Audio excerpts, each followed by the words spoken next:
In this example, you can see that I have data that has been curated from all over the internet. Some of it's kind of goofy, but you can see there's information from the Internet Movie Database, number of films that Nicolas Cage has appeared in, as well as the per capita consumption of cheese in the U.S., as well as some death tolls related to some mysterious circumstances, like becoming tangled in bed sheets.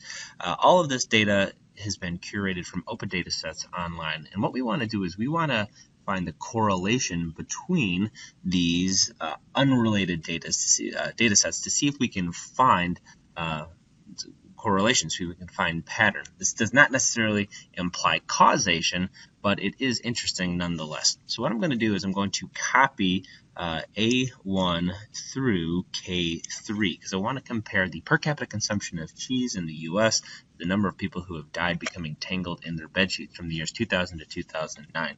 I'm going to Control C to copy this data set, and I'm going to create a new sheet, and then in cell A1, if I paste, I'm going to copy all of that data over. If I click in between or double click in between the columns, it will, with all of these columns selected, it will resize to fit.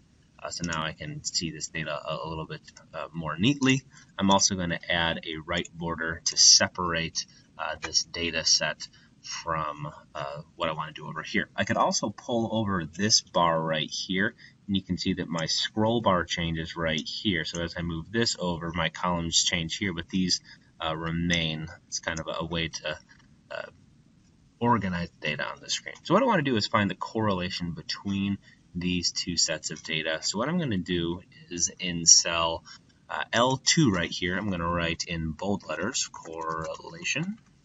And what I want to do is find out the correlation between these two rows. Now this is just a label. I could write anything there. But here I want to write a formula. So I'm going to initiate that by typing an equal sign, and then I'm going to use the correlation formula, C-O-R-R-E-L, and then open parentheses.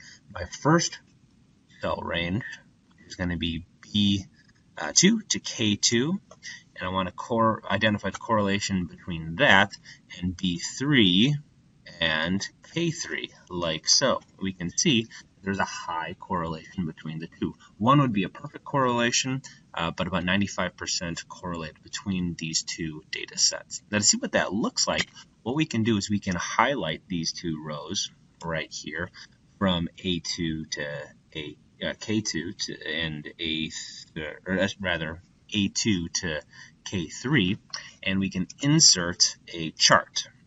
Now what I want to do is select a line chart, and because typically data is organized vertically, but this is organized horizontally, we want to switch rows and columns. And I want to use column A right here as the header for my two different data sets, so I can see what these lines mean. Now right now, this doesn't appear as if there is much of a correlation, visually speaking, but that's because our y-axis here is set for the highest number right here in the number of people being tangled in sheets. So what we can do is we can scroll on down in the Customize panel here, and we can, for our series, for one of our series here, we can say put that on the right axis. So now we have an axis that's appropriate for both data sets, one on the left, one on the right. We can see that the numbers track pretty equally. So now if I hit Insert, you can see that I have a table that goes along with my data right here. If I want to edit anything, I can just simply click on it right here, and I can write correlation versus causation. Because the whole point of this is to compare these data sets, and now we need to decide, even though they relate, there's definitely a coincidence going on here. Is there a correlation? Does the amount of cheese that people eat in the U.S. have to do with the number of people who get tangled in their bedsheets? I don't know for sure, but the data certainly shows us that there is a correlation between the two.